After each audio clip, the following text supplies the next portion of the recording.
Good day, folks. This is Greg Judy.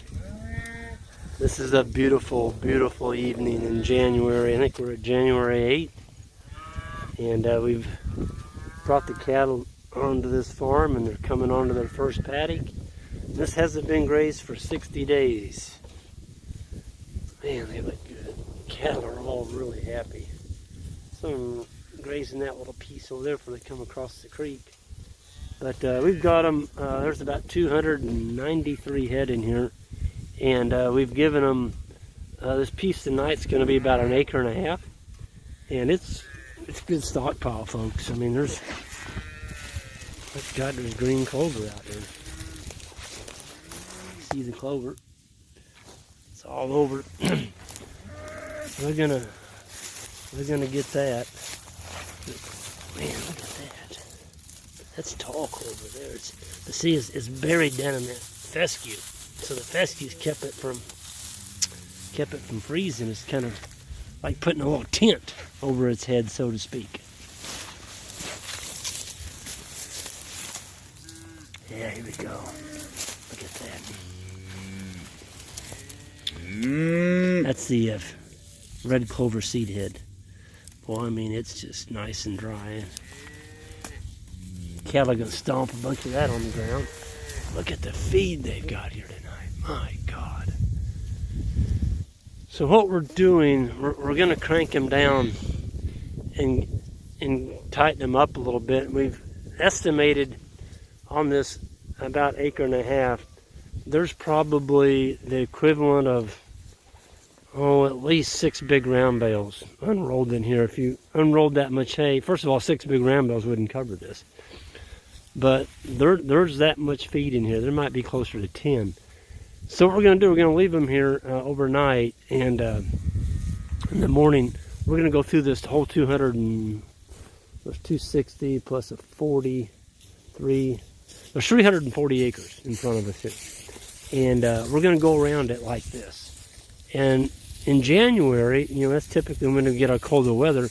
The cattle are going to really do well on this and pick out the very best. I mean, the cows are just mouthfuls of grass going in them. And it's green. It's got some green in it. Okay. I mean, they are turning and burning. So we'll get that. Man, look at the condition on that cow. Look, see that green? Look at it going in her mouth. Man, she is one happy cow. I'd be happy too if I could have something green in the middle of January. Everything else is eating dry brown hay. So we're going to go around this whole farm and giving them, about 1 acre, 1.5 acres each move. Let them get the candy out of here. And then we're going to go back. So that's going to take us probably, probably 30 days to get around here. And by that time, it's going to have rain and snowed on it. And we'll come back again. And the next time we come back, we're going to give them a bigger area. Okay? And so we're probably going to be over here, gosh, I don't know, maybe close to 2 months, depending on the weather. It all depends on the snow and the ice. But I'm an optimist. I'm going to say it's not going to snow the rest of the winter. Ha ha. Doesn't hurt. It doesn't hurt. To be an optimist. It could change next week, and in Missouri it probably will. Man, I like the looks of those calves. Look at that. I mean, they're all just super, super fat, super good condition. I love to see happy, fat cows, folks. And as a livestock person, when your cows are fat and happy, plenty of grass, you should be happy. Okay? Because you've done your job. You absolutely have done your job. There's a first calf heifer. She's got a nice calf on her. That little cow right there will weigh about 850. She's just a heifer. She's going to get a little bit more weight on her. They're still coming back across. There's a tire tank over there below that lake dam. That's where they're drinking at. And we've brought them about 1.5 miles. And they're all doing pretty dang good. They're doing more than pretty dang good. They're doing real good. Folks, if you can keep your cows moving onto fresh ground all the time. People say, but you don't, what do you mean you don't worm? Well, we don't worm. It's because the animals are on clean ground. You keep your animals on clean ground, they don't ingest parasites. That's how you get fat cows like that. Okay? I mean, just keep them moving. Keep them moving. Oh, there's another fat one.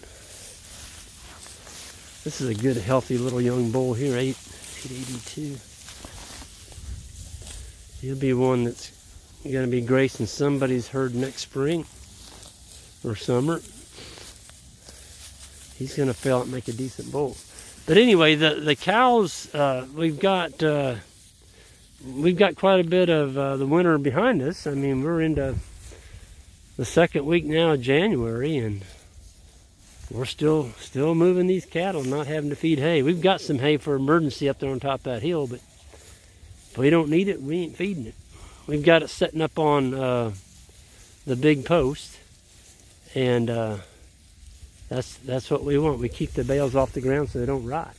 If you buy your hay, you don't want to lay it on the ground. It will rot, and you've lost a third of your bale. I love to see cows grazing and not bawling and anxiously walking around. When your cattle anxiously walk around, they're nervous, okay? Why are they walking around? It's because they don't have anything to eat. You haven't offered them anything to eat. Animals that are standing around like this, just grazing, they've got some good food in their belly, and that's what you want. So we're happy to see our cows standing and eating and getting fat on stockpiled fescue and clover. That's what we're offering them now, and you know, it's a whole lot better than feeding them dry hay. And I just like it when animals get the opportunity to select a perfect diet. Well, look at this guy. There's a young bull. And he's already got an ass on him like a bull. Look at that. Nice set of testicles. I like well-shaped testicles. I don't like lopsided testicles on my bulls. You want those bulls nuts to be slick, no hair on them, and be evenly matched. And no tits on the testicles. You don't want that. These animals, they're very, very happy. Everything's grazing, and we'll check these things out in the morning. We'll give them another break of this stuff. Everyone, this is Greg Judy signing off on a beautiful winter, January 8th evening, and everyone have a good evening.